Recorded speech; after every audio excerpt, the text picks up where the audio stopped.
It's a choice. Either just sit at home and do nothing, or I will help right here, right now.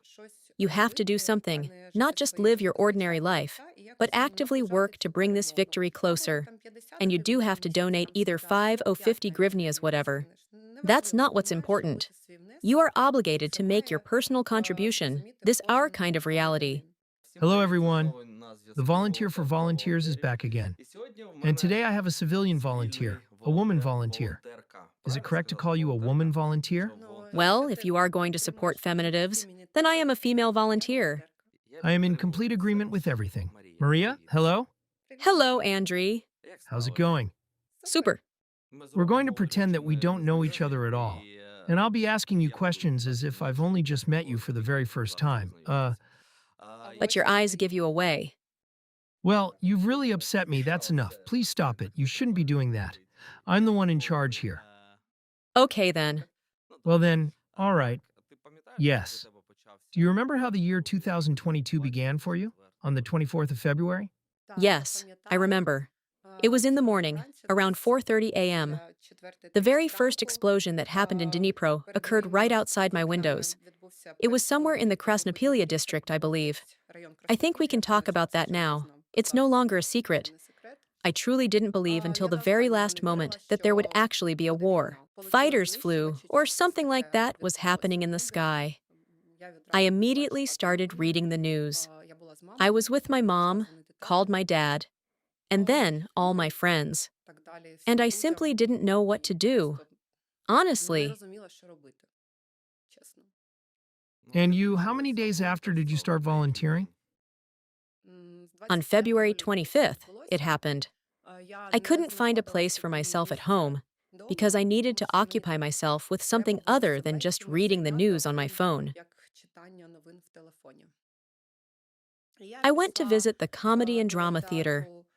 I found out that there was a volunteer center located there, so my mother and I brought some aid. And there was a really large number of people there. And I could see that everyone was bringing things, and everything was happening in a somewhat chaotic manner. I couldn't just leave, because I truly believe that in all this chaos, there's simply no real order. I thought, I also came here, and then I just left everything. And who would even sort all of this out? So I stayed there and I said, please, let me help. Well, it's either sitting at home and doing absolutely nothing, or I can actually help right here and right now. This is precisely how I embarked on my volunteering efforts. From that very moment, my personal journey truly commenced. So, at the theater, were there just ordinary civilians gathering? Or was it already some kind of charitable organization? Or an initiative from our local authorities? As far as I understand, these were employees of the theater. There was some kind of charity fund involved. Honestly, I don't know its name. I do apologize. They were the ones who organized all of this, and we ended up staying there. And many other civilian volunteers, just like myself, were also coming there to help. And, with the help of social media, we actively spread the word about all of this. And somehow we managed to find a dedicated team that is still working with us to this very day. Was help available for everyone there? For soldiers and displaced people arriving in Dnipro? Or just for someone specific? Yes.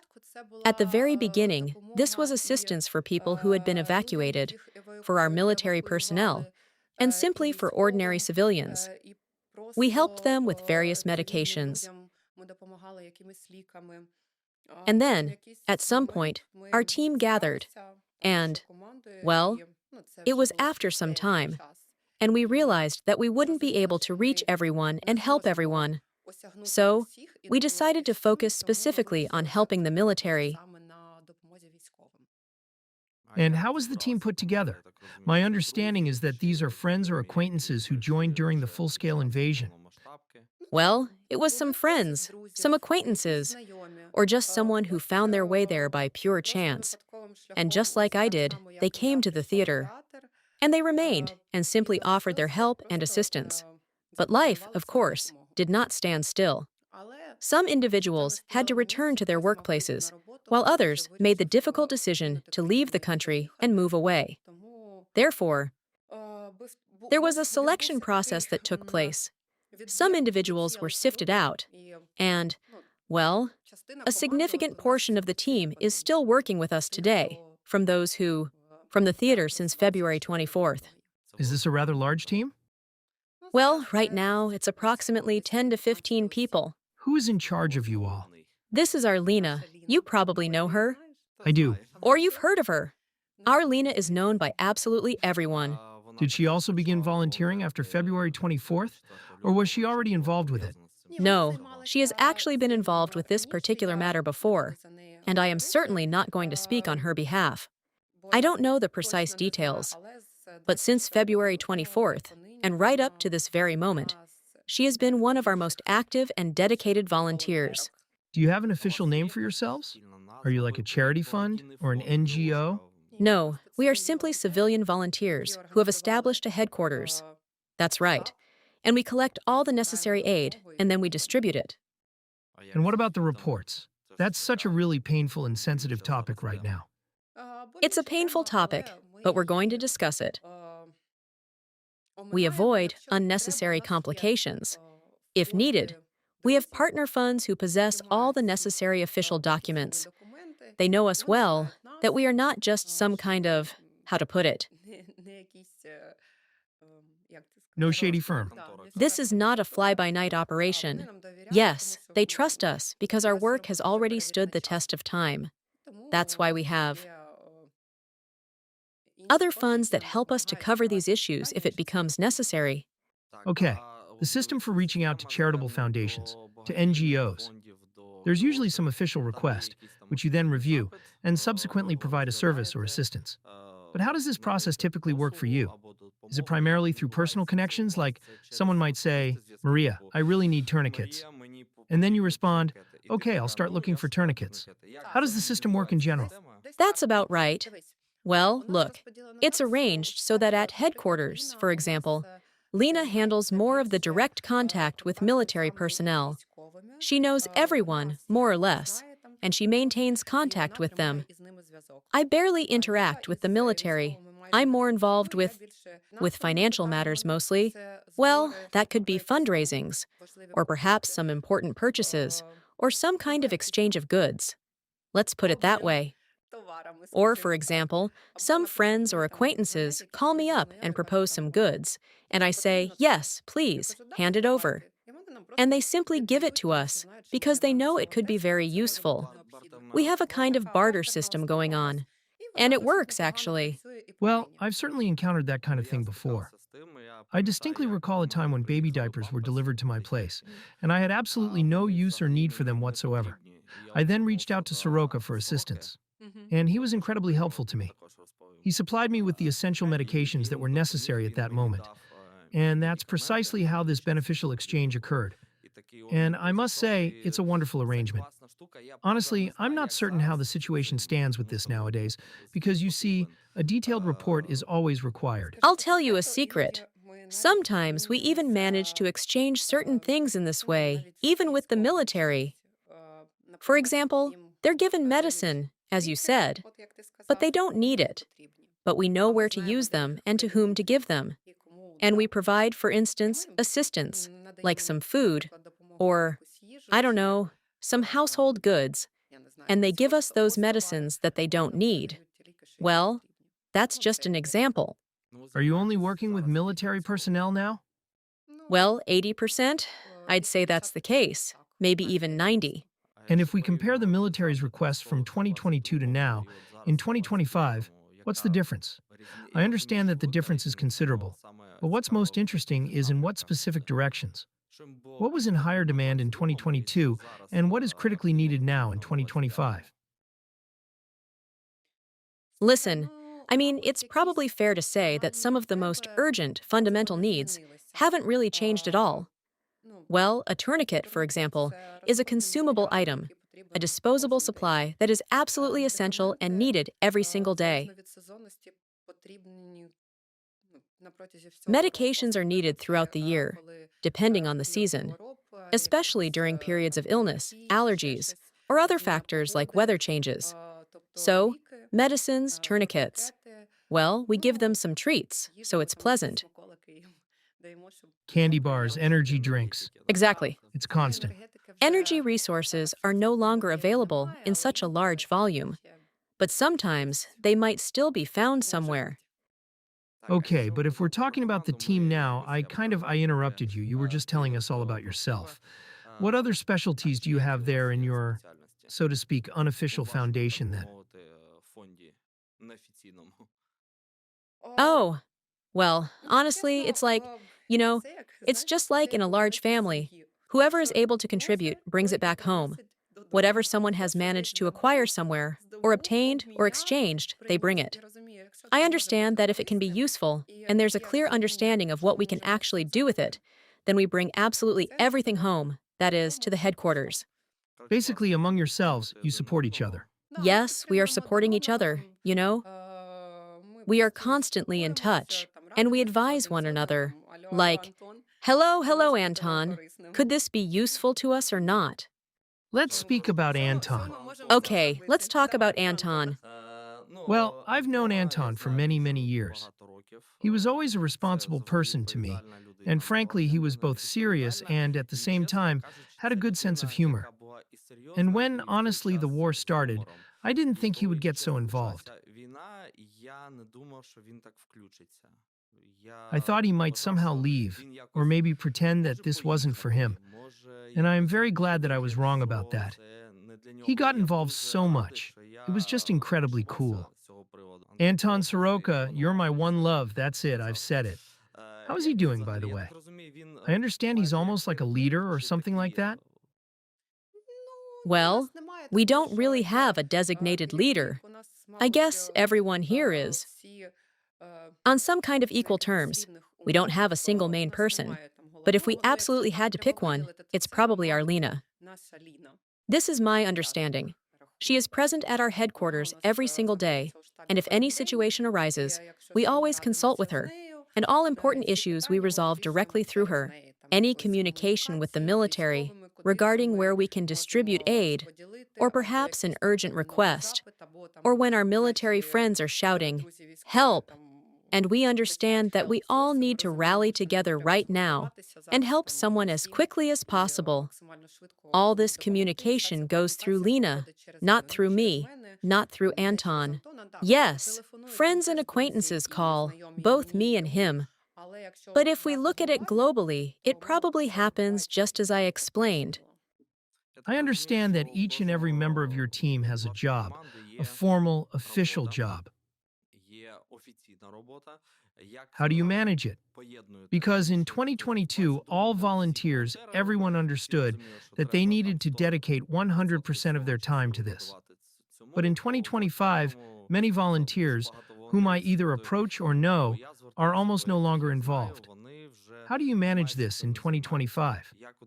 You see, the situation has developed in such a way that almost everyone, remote work, or perhaps a more flexible work arrangement, in the sense that we don't have to commute to a physical workplace, like a factory, as I, for example, used to do, from 8 in the morning until 5 in the evening. Instead, we ourselves adjust our own workday. I, for instance, am actually a fifth-year university student. Are you a student? Yes, And what would you say is your profession, your specialty? I will graduate from medical university. And what about the field of medicine? Well, I'm going to be a technologist specializing in the production of, perfumery and cosmetic products. So, my main area of employment will be cosmetology, but I can also invent medicines. Beauty healthy lady. Is that how it's going to be then, exactly? Yes, this is what true beauty means. That's pretty cool. And in this very direction, will you develop your business? Or how? Well, not exactly business. I've actually been working in this field for quite some time now. I actually retrained and changed my profession about 7 years ago. As I mentioned earlier, I used to be employed at a factory. I dedicated 5.5 years of my life, my entire working life at that point, to our domestic metallurgy industry.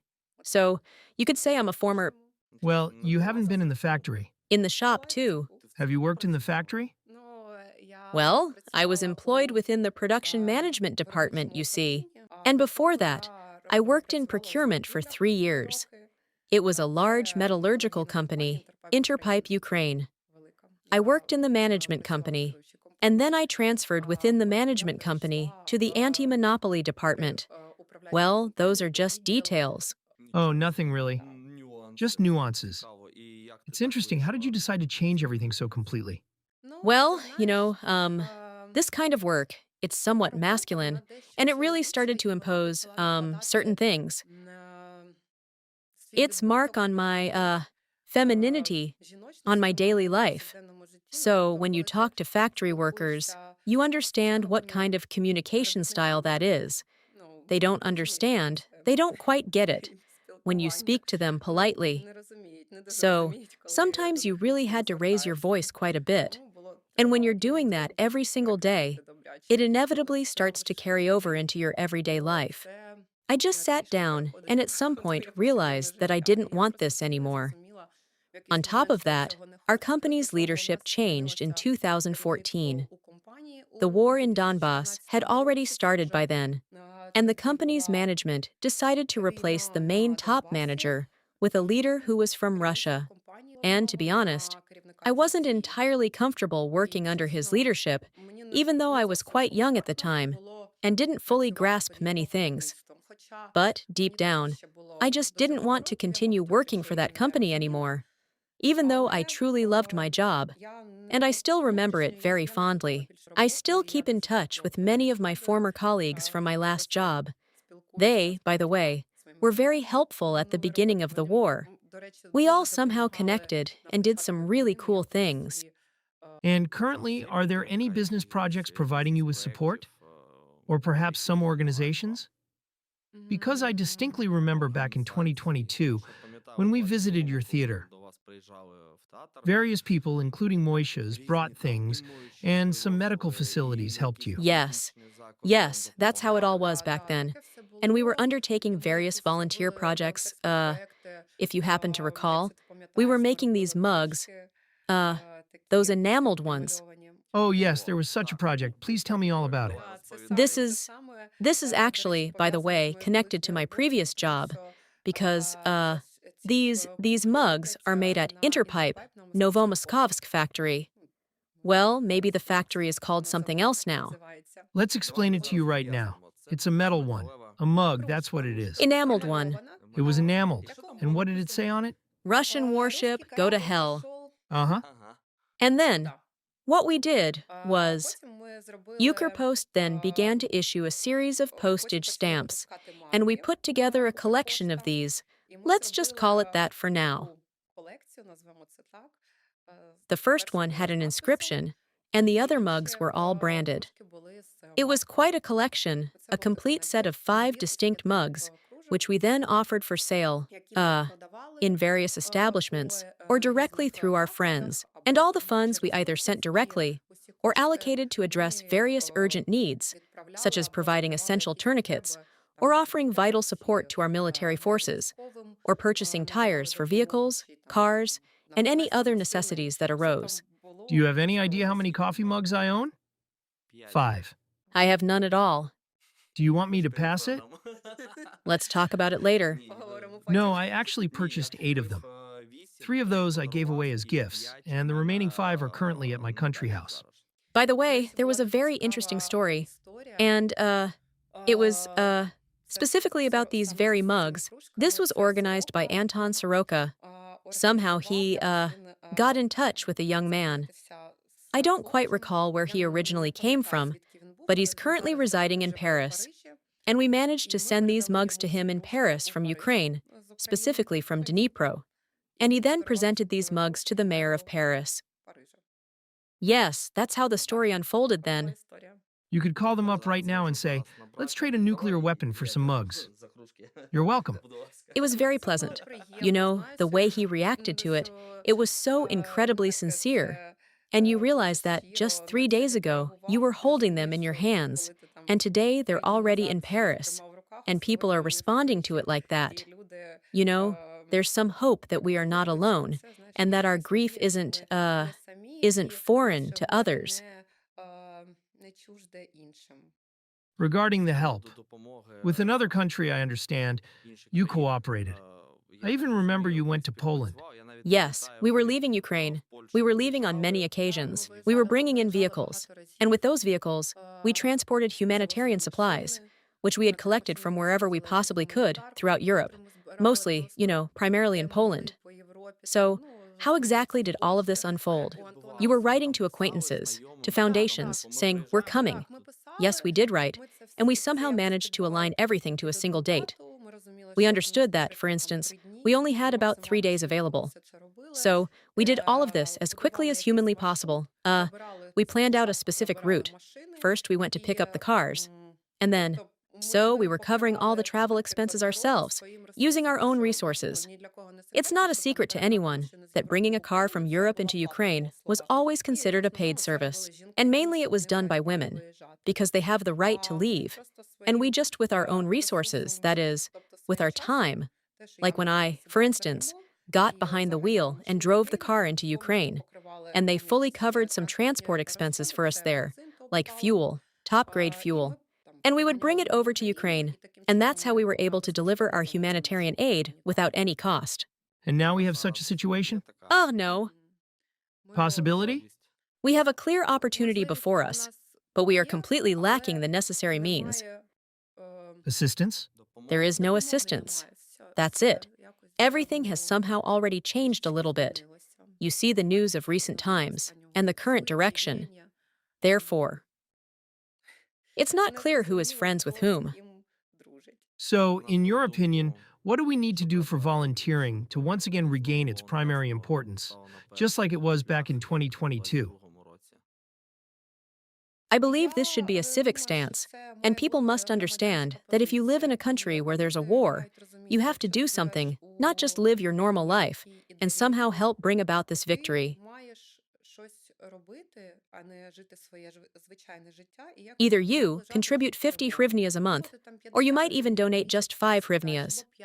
It doesn't matter. You must make your personal contribution, and every single citizen needs to fully understand this. Only then will this truly be called volunteering, and it will spread widely among the general public. And many foundations, listen, I know, many of those that started collaborating with us, they've all closed down now. Well, not all of them, but around 70%. And it's probably no secret to you either who's left from those volunteer headquarters that were working at the very beginning. Very, very few. Yes, as I mentioned, I meet a person, and he says, I'm completely done. The humanitarian aid, the humanitarian aid that was just flowing in, it stopped. The kind that was coming from Europe, from America, well, from absolutely everywhere. And simply, people there just had the job of handing it out. But, well, we had this clear understanding right from the very beginning that we needed to do something so that we could the flow hasn't ended. We need to somehow keep moving forward. We need to somehow communicate and engage with people, and not just mindlessly distribute what was brought to us, indiscriminately, left and right. Well, if we're talking about it, we are currently in Dnipro. We had, so to speak, our own group, a hangout for volunteers. We all knew each other. Volunteers knew. Everyone knew about the military, civilians, and displaced people. Now that community has disbanded, it's almost gone, and I realize that it needs to be revived. Well, you understand that many of those people who got exhausted, they simply, they were doing it as long as they had the inspiration for it. You see, I'm just the kind of person who cannot abandon a task halfway through. I mean, if I've already started doing this, I have to see it through to some logical conclusion. I'm completely exhausted here, and I'm really not in the mood. But what about the guys on the front line? They, you don't really know, what's going on there. They don't have any break at all. They are saying that today is a day off. They don't get any breaks. That means they're just sitting there in the trenches. Well, I've actually been to Pokrovsk myself. I know what it's like. I saw with my own eyes how the military operations unfold. And when you live here in the city, you, of course, you do feel these echoes of war, but only when the shelling starts. But it's important to remember that even if you're tired here and it's hard for you, there are people who have it even tougher. And we must not give up on this, because if we want to defend our independence, if we want to live in Ukraine, and I want to live in Ukraine, I never left, and I never even thought about leaving for Europe or anywhere else to live there. I was in Dnipro from the very start of the war until the summer of 2022. I was in Dnipro the entire time. I didn't go anywhere. I didn't even have the slightest thought about it when, everyone was moving en masse to Western Ukraine. No, I said, I'm staying home. Under any circumstances. In a bomb shelter, I'll go to a bomb shelter. But I'm not going. I'm channeling my inner Dnipro girl. Our way, right? What do you mean I'm supposed to just leave? This is my home. This is my neighborhood. That's absolutely right. That's the correct approach. So, what are your organization's plans for the year 2025? Listen, there's really only one plan for us, and that's to keep functioning. We also currently have some women here. They're from a friendly foundation, or rather, an organization that supports us. Right now, they're located right here at our headquarters. They are busy weaving camouflage nets. I probably don't need to tell you how incredibly important and absolutely essential this work is, do I? This is always a relevant topic. It might appear to be a minor detail, but it truly, preserves both the valuable equipment and the military personnel themselves. Well, in short, it is an absolutely essential item.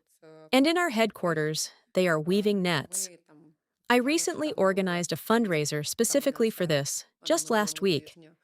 This is one of the most crucial areas that absolutely must be preserved, ensuring its continued operation so that the workers, they really had the drive and the inspiration for this.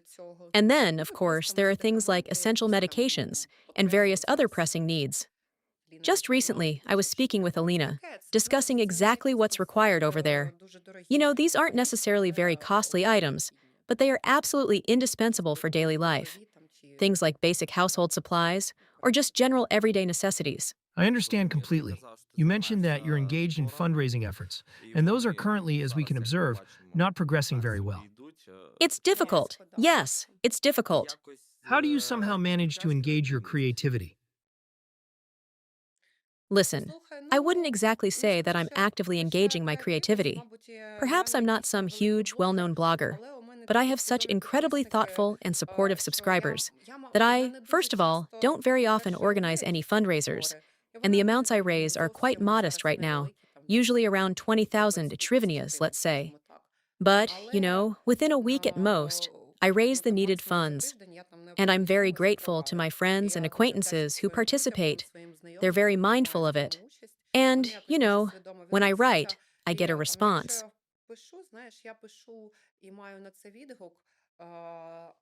My friends and those who follow me on Instagram, they react to this. And I'm very grateful for that I don't have to, jump through hoops or say, hey, go check out my OnlyFans. Well, everything is possible. Everything is possible, but all of this will happen, That's going to be further down the line. So, what about you personally? What are your expectations for the year 2025? Volunteering or situation? Let's do it this way and that way. Listen, honestly, given the situation, of course, you want all of this. And all of this to end as quickly as possible. Of course, with victory for us, and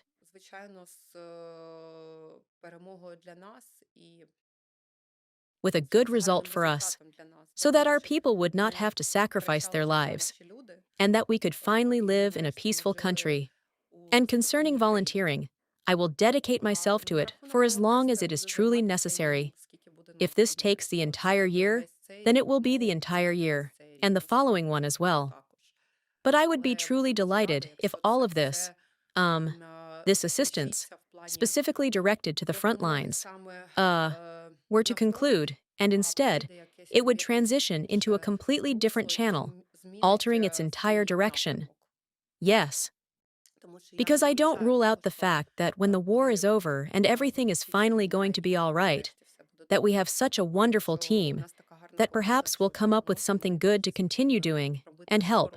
For example, I don't know, the children of fallen soldiers, or simply people with disabilities. I honestly don't know. Well, I do find myself thinking about it quite often, but I haven't really formulated a very clear plan for it just yet. Well, you'll find a place to direct your energy. Yes, I definitely need this one. I'm not I'm not the kind of woman who'll just sit at home. You know, the more things I have to do, the better I feel. I like big, large-scale activities.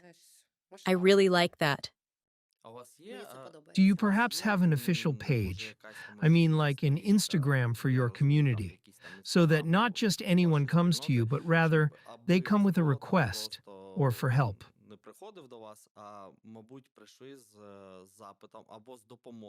Or perhaps someone wants to volunteer and learn from your experience, so they can reach out to you. Are these separate pages? These are just individual pages over there. Well, this is actually my very own personal page. It doesn't, no, not in any way. Even if you were to visit my page, you would hardly ever realize that I'm a volunteer. We'll definitely put it in the description so you can really see what the beauty of a woman is. Well, I'll tell you this.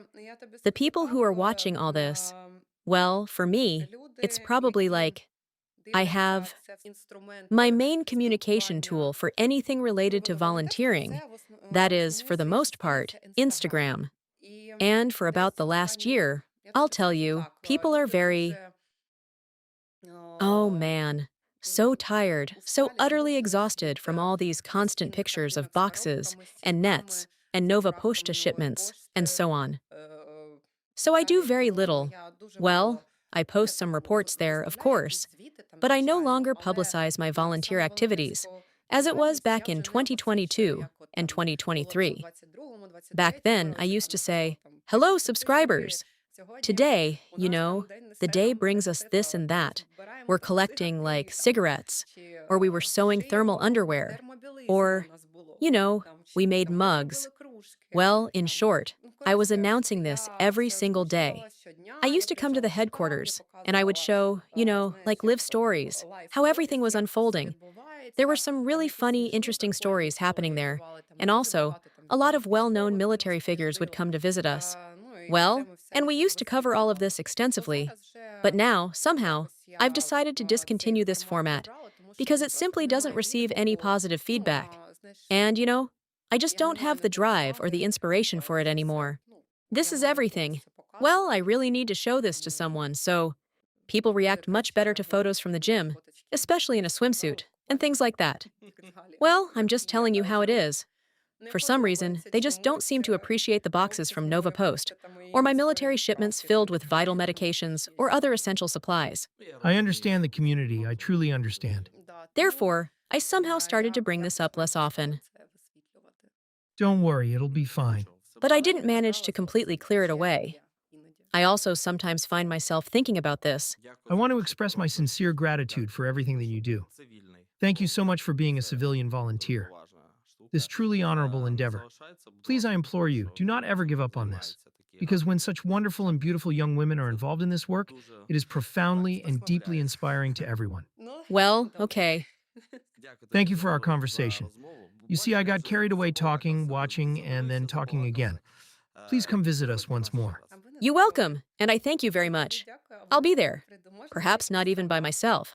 We are going to wait for the entire team. Yes, we can go ahead and invite Soroka. Both Soroka and Ksiusha. We can also invite Lena. It will be very interesting. It's all settled. Well, great.